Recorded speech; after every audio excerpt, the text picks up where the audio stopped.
The San Jose Sharks finally win a game, and the vibes are off the charts right now, guys.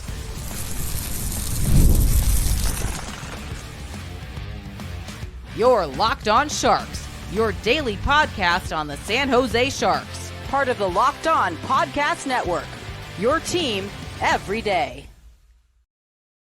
Hello, welcome to Locked On Sharks, the premier hockey podcast of your favorite team in the Bay Area. My name is JD Young, caretaker of the Reef, also the co-host of Western Conference Tuesdays on the Locked On NHL channel. I want to thank you for making Locked On Sharks your first listen. Proudly part of the Locked On Network. We cover your team every day, and especially when they overcome a 3-goal deficit with less than 5 minutes and get the first win of the season. So if you want to be an everydayer, all you have to do is just follow wherever you get podcasts. And of course, you can watch on YouTube as well. And today we are going to be looking at how they did it. And that is spoiler. They relied on their best players to do things for them. We'll dig into the numbers of this game and then look at why there needs to be some lineup changes going forward if we want the Sharks to continue to get in the win column here and there. So before we get into all that, do want to let you guys know that today's episode is brought to you by FanDuel. You can get the season with a big return on FanDuel. New customers can place a $5 bet. You'll get started with $150 in bonus bets if you win your first $5 bet. Visit FanDuel.com to get started. They did it, guys. They did it. I spent yesterday's episode talking about they're doing positive things. Trust the numbers. Things they will eventually get some breaks, and never a doubt. No, there was a ton of doubt. This game felt like it was going to be the same old. But the Sharks finally catch a break tonight and finally capitalize on some of their opportunities. Like, the Sharks outplayed Utah. We'll dig into the numbers more, but the Sharks outplayed Utah for a good chunk. And I know Utah was up for a lot of this game, but how often have we seen, even the first game of the year, the Sharks were up 4-1 and they lose that game because they tried to sit back?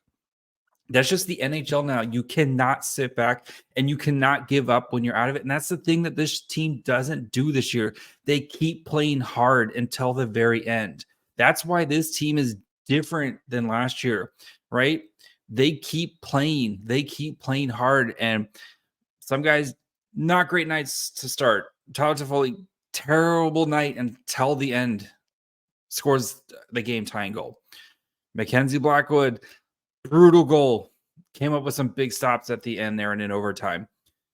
But then the engine right now of this team, Mikael Granlund, just continuing to do Mikael Granlund things. And it was emphasized. And the moment I knew the Sharks were going to win this game was when Mikael Granlund got on the ice in overtime. And he won a puck that he had no business winning because he just out-hustled, outworked the guy. And I was like, the Sharks aren't going to lose this game. Like, Mikael Granlund, at this point, we'll have a deeper conversation about Granlund another day, but I don't know how you can trade Granlund. Like, he's too important to the Sharks. But relying on Granlund, right? And settling with 2 big goals tonight. Eklund with assists. Jake Wallman with 3 assists, especially when they're down. Alex Wenberg with crucial face-off wins. And I'm not the biggest face-off win, but it's all about situational. And he won them when they needed them the most. Alex Wenberg. And even Alex Wenberg denied on a breakaway on a shorthanded that would have made it 4-2 early in the third period. Gets the game winner, his first goal in teal for the Sharks.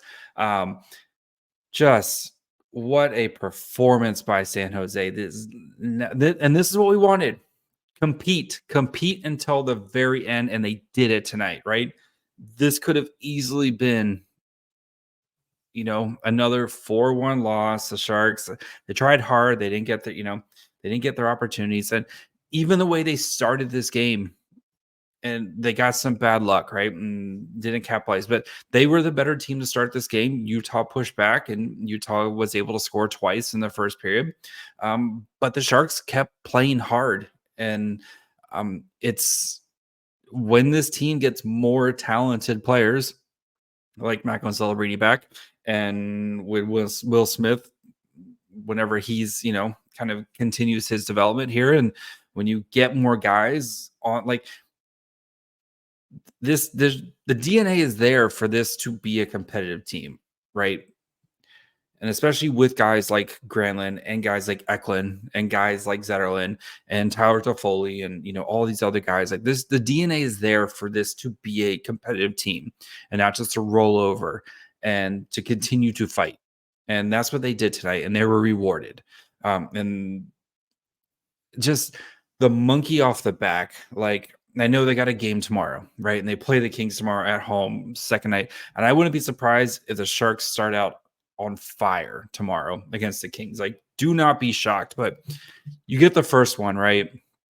The first one's always the hardest. And now let's go from here. Can you build on this, right? Can you play competitive against the Kings? Can you got a very winnable game against the Blackhawks on Thursday. But right now, though, it's just nice to finally get one.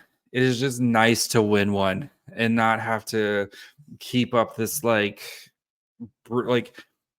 10th game would have been the like this time last year. We're talking about the Vancouver game where they lost 10-1, and then the Penguins game where they lost 10-2. Now we're talking about one of their best, one of their best wins over the past couple of seasons.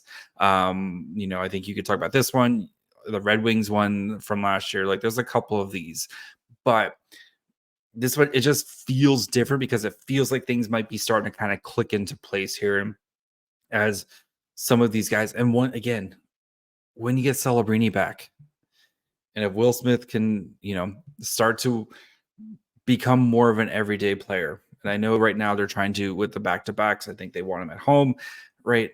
Whatever. But there's pieces here that you can work with and that you can continue to build off. And I just think it's going to be so huge just for the locker room, for all the guys who've been battling, right?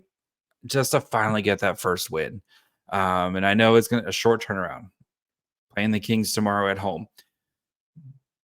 But like this is just such a great feeling for me, for every Sharks fan, just to get that first. That way you're no longer that team, right? You're not the winless team.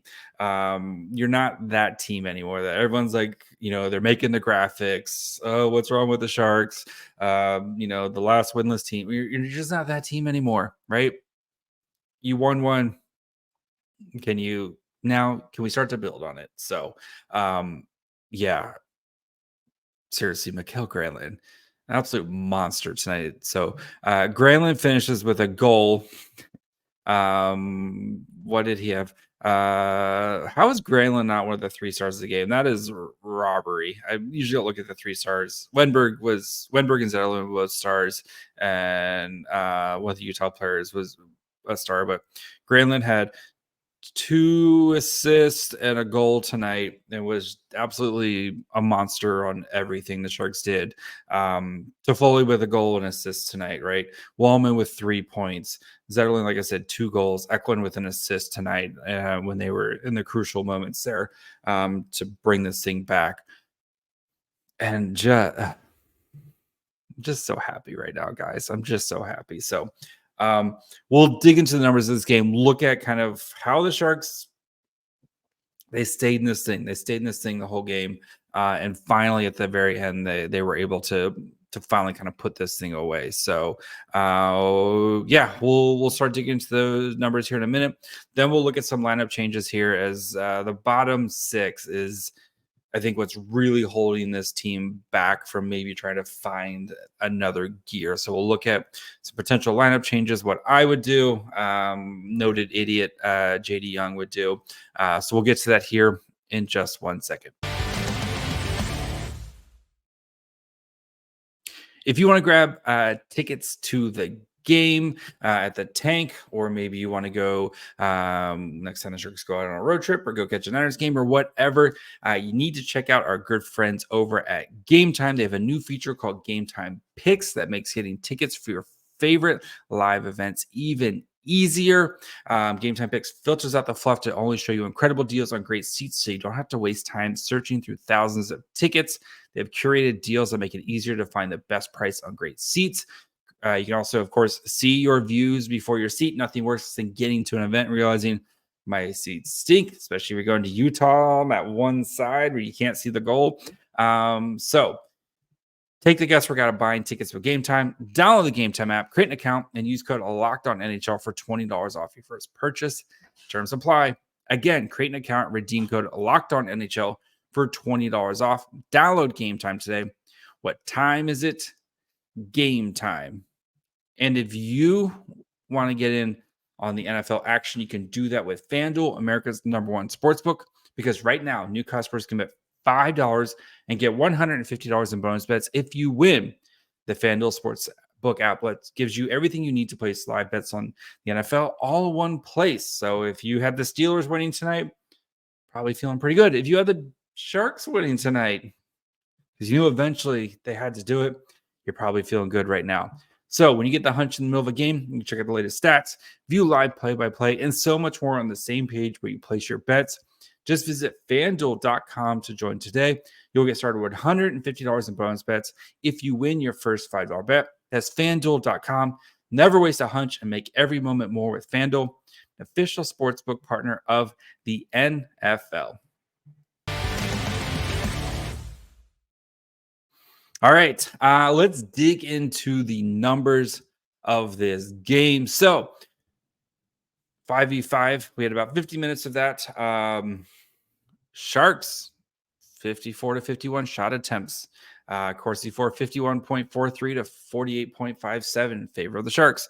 Actual shots, 34 to 20 in favor of the Sharks. Scoring chances, 22 to 14 in favor of Utah. That's really kind of that first period where they kind of took control there. High danger chances, 7 to 6 in favor of the Sharks. 2 expected goals, 4 to 1.81 in favor of the Sharks. There again, that's only 5v5. That doesn't account for the time when the goalies pulled, for example, in overtime. But in all situations, the Sharks 4.4 expected goals for to 2.01 expected goals for in all situations. Like 46 to 23 shots, 16 to 7 high danger chances. Like the Sharks did a really good job of in this game in all situations and take advantage of all situations, especially with the net empty there, scoring and really kind of putting themselves back in this game. But yeah, like again, even at 5v5, right? First period, very much Sharks. Then Utah kind of takes over for a little bit, but credit to the Sharks, they hung in there. And again, in the third period, when Utah very much parking the bus there, right? And especially with the way Ingram had been playing, like I don't blame them. But 20 to 7 shot attempts, 13 to 1 actual shots on net in those 15-19 of 5-on-5 play. Like penalty kill was great tonight. Like just exactly what you needed from the Sharks tonight. And the power play had its chances in this game. They looked really good in this game. And like, especially the first 2 power plays looked amazing. A lot of great opportunities. Just wasn't able to score. And they get a power play. William Eklund draws a penalty in overtime and didn't take, you knew as soon as that the Sharks were going to win that thing. So looking at the lines tonight, Eklund, Granlund, Toffoli played 12:04, 5v5, 16 shot attempts, 11 allowed. Actual shots was 11 to 5, 0.48 to 0.08 expected goals, 42 scoring chances for that line. Right now, this is your line. Like if this line is not producing, you're not going to be in games. And granted, like all the numbers at the end there where when there was 6-on-5 with Mackenzie Blackwood pulled.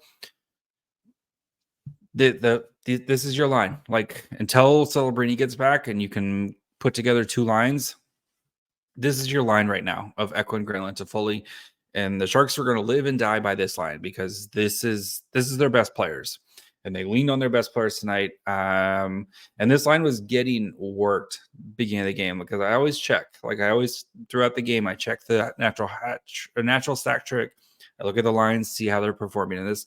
At one point, I think it was like 3 to 11 shot attempts, and then they just went on a run there to get the kind of take over this game.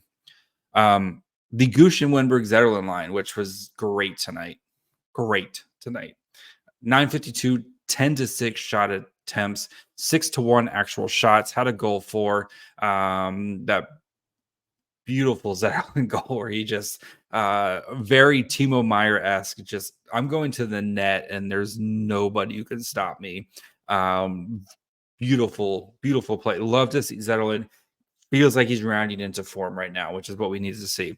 They had that goal, 0.23 to 0.28 expected goals. Goodrow, Cunnin, Grundstrom played 906, 10-8 shot attempts, 5-4 actual shots, 0-1 goals allowed, 0.39 to 0.22 expected goals for. Then we also had Cunnin, Sturm, and Goodrow play 210. I put this on Twitter. They had 0 shot attempts and gave up 10 in 2 minutes, which is, I'm not even mad. I'm actually almost impressed that you gave up that many shot attempts in a 2-minute span. You notice, though, like, I haven't said Klim Kostin's name or Givani Smith because these guys just didn't play enough tonight to, like, kind of warrant being in here. So looking at the time on ice for the Sharks, Eklund among the forwards, Eklund played 23 and a half minutes. Granlund played 22 and a half minutes. Wenberg played 21-16. Givani Smith played 342. Yes, he spent more time in the penalty box than he did on the ice tonight. And Klim Kostin played 534. We'll put a pin in Klim Kostin. We'll talk about him later. But the Sharks relied on their big guns.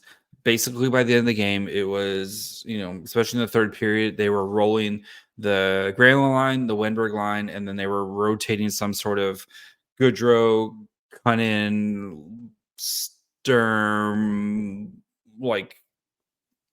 some of those type of guys, basically, at some point here to try to generate some offense here. Goodrow, Cunnin, Sturm, I think. Cunnin, anyway, whatever. They need some changes, and we'll talk about that here in the second in the third segment here. But as for the defense here, again, kind of just looking at the Corsi for the individual defense. Mario Ferraro had himself a pretty solid night, 60.47% Corsi 4. Jan Ruda was next at 55.56. Jake Wallman, 51.35. Cody Ceci, 42.86. Matt Benning, who came in for Jack Thompson, he was at 52% Corsi 4. And then who else? Henry Throne was at 44%. So again, when you're kind of out shooting the other team as much as the Sharks were out shooting the other team, you kind of see why they were being so positive for there. So, and then finally, Mackenzie Blackwood, who again, not the greatest night, especially the one goal bounced up and just kind of fell in front of him where he lost sight. That's one he 100% wants back.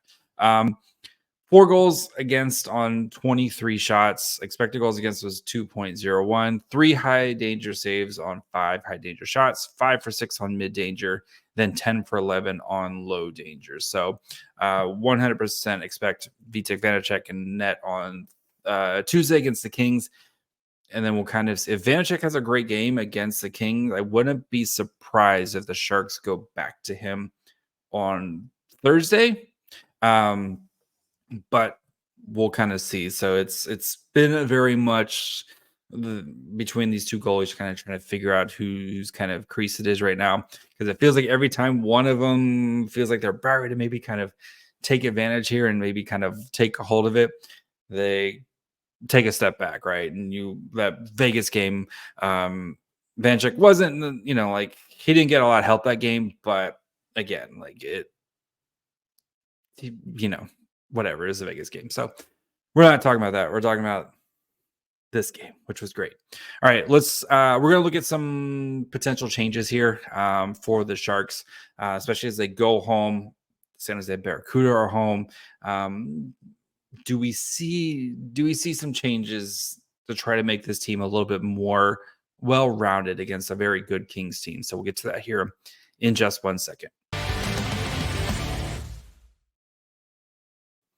If you want to get on daily fantasy sports, but you don't want to have to play like a bajillion people, you need to check out Prize Picks. Prize Picks has made daily fantasy sports accessible to all. You just pick more or less on at least 2 players for a shot to win and pay 100 times your cash. So if you feel like maybe, I don't know, Tyler Toffoli on a Tuesday against his old team has more goals than what they project, or maybe you think when Christian McCaffrey gets back, he puts up a bunch of rushing yards. All you got to do is just pick more or less of whatever players you like and go from there. The great thing about Prize Picks is it's available in over 30 states, including California. So you don't have to worry about that. You can also play in Florida, Georgia, and Texas. So sign up today and you'll get $50 instantly when you play $5. You don't even need to win to receive the $50 bonus. It's guaranteed.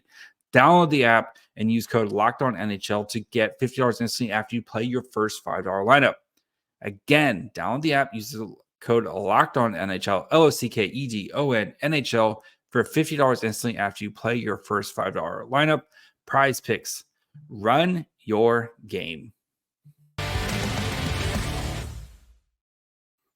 All right. Before we finish up, I do want to, of course, thank you guys for making Locked On Sharks your first listen. Proudly part of the Locked On Network. We cover your team every day.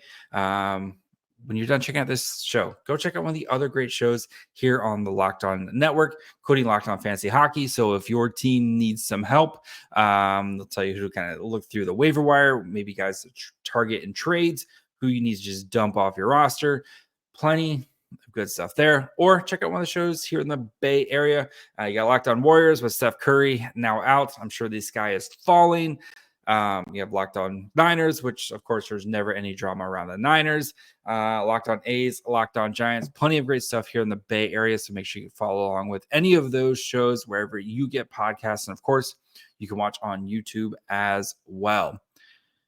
All right. My biggest kind of other takeaway from this game is the bottom 6 really isn't kind of holding up their end. And you've had some guys who are, playing well. And as much as I like to, Barclay Goodrow and Klim Kostin, Barclay Goodrow and Luke Kunin, not my favorite players, but those guys are holding up their end. They're doing what it's kind of expected of them. And, on most teams, those are 4th line players. On the Sharks, just because of the lack of talent, they're having to kind of play elevated, right? But some guys, I think, you need to really think long and hard. And Klim Kostin is a guy who I am putting on waivers tomorrow. If I am Mike Grier, I'm putting him on waivers tomorrow. And if he gets claimed, he gets claimed. If not, you can send him down to the Barracuda. Because he just does not look engaged at all.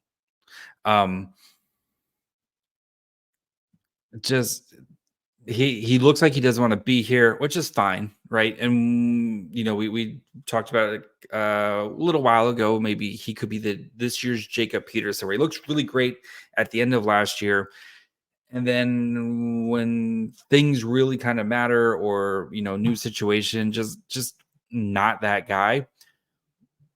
He's not doing it for me. And there's this is a reason why he's bounced around, kind of bounced between the AHL and NHL and has been able to get sustainable playing time and stuff. He just does not, if he's not scoring goals, he doesn't really do anything else for me. And at this point, I would rather have a young player Maybe a guy like Thomas Borlow, who's now healthy, played in the Barracuda. If you want to give a guy like Ethan Cardwell, who's looked great with the Barracuda, was the first star of the night on Friday night, who, if he's not scoring goals, I think he can do a bunch of other stuff for you. And that's, go watch his. If you have any questions about Ethan Cardwell and what his game is, I posted a clip on Twitter of a empty net situation on Friday's afternoon game where Ethan Cardwell pokes the puck away, basically fights two dudes to get the puck over to Phil Beasted for an empty net goal to steal a win. It is 150% effort and just guts. And I'm just going, you are not going to deny me. And that is that DNA that Mike Grier wants. Plus, Ethan Cardwell is a super skilled player. He's that combination of, he's got that dog in him. Plus, he can also like score and do things. I would rather just see Ethan Cardwell play. Like, give me Ethan Cardwell over Klim Kostin. Give me Thomas Borlow on the third line. Give me like somebody out. Like, if you're gonna have Will Smith playing in this game against the Kings, right? If you want to put like Daniel Gushin and then a Barclay Goodrow or a Luke Cunnin on his line, like, fine. But give me somebody else in this lineup than Klim Kostin. And Giovanni Smith, he fights again. He spent more time in the penalty box tonight than he did on the ice. Like, you're asking everybody else to do more things. So I would love to see the Sharks be a little bit more skill oriented with their lineup, right? Borlow, who I know, like, again, there's questions about his game, but I think it has improved. And especially then last year, you saw him playing, kind of trying better in the defensive zone, right? Gushin, same thing, questions about his game, but his offensive skill is, undeniable. He tries in the defensive zone. Like, if you want to give those guys opportunities, but if you want to find some like an energy guy like Ethan Cardwell, I think Shang tweeted like Ethan Cardwell would be a guy like would 100% go with that. Even if you want to bring up a guy like Justin Bailey, who again, at least he's got speed, he forechecks, he does stuff, he looks engaged, he's got a little bit of scoring pop. Like, I'll take a Justin Bailey, I'll take an Ethan Cardwell.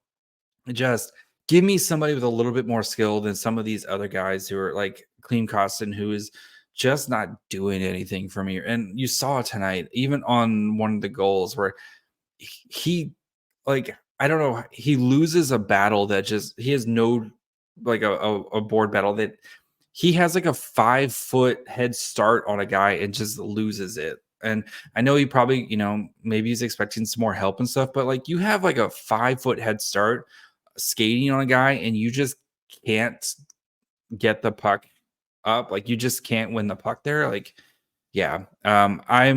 First thing I'm doing when I get back to San Jose is thanks for your services. We'll send you, if you don't, we'll send you to the Barracuda. I think you have plenty of stuff you need to work on right now. Cause so love to see Jack Thompson back in. Shakir McMillan, maybe like get some more puck moving defensemen. The Sharks still struggled with that. And I thought Matt Benning, he had some moments tonight in this game, but again, like we talked about, if we're gonna like be playing these games, give me young guys who at least like you're trying to figure out. Like, we don't know what they're gonna be yet, right? Matt Benning, we know exactly what he is. Maybe they're also trying to showcase him a little bit for a trade. I know Elliot Friedman brought his name up on 32 Thoughts on Monday. I know he's got 2 years left on his deal, like we talked about, but it's such a small like deal, like contract, where if a team wanted to bury him in the AHL, it's not going to be that much of a cap. I think it's like $100,000 on their cap hit. Like, it's not that big of a deal. Or again, like Matt Benning's a perfectly cromulent 6 or 7 defenseman for most teams. So, but yeah, great win tonight. Let's see if we can make it 2 this week, right? That's the goal. Can we get a second win this week? I expect them to fully come out against this Kings game and be very engaged, especially after what we saw against them last time they played the Kings, where the Kings put the boot to them in the first period. I fully expect the Sharks to come out engaged. First game at home, big win. Like I expect them to be like ride the emotion. Can they play a full 60 minutes? That's the question, right? But then I think the Blackhawks game, I know the Blackhawks beat the Avs tonight, but can we? Yeah. I got a good feeling about this week, guys. I got a good feeling. I'm trusting the numbers. The numbers say the Sharks have been doing good things. I think we saw tonight. We saw tonight a little bit of the numbers.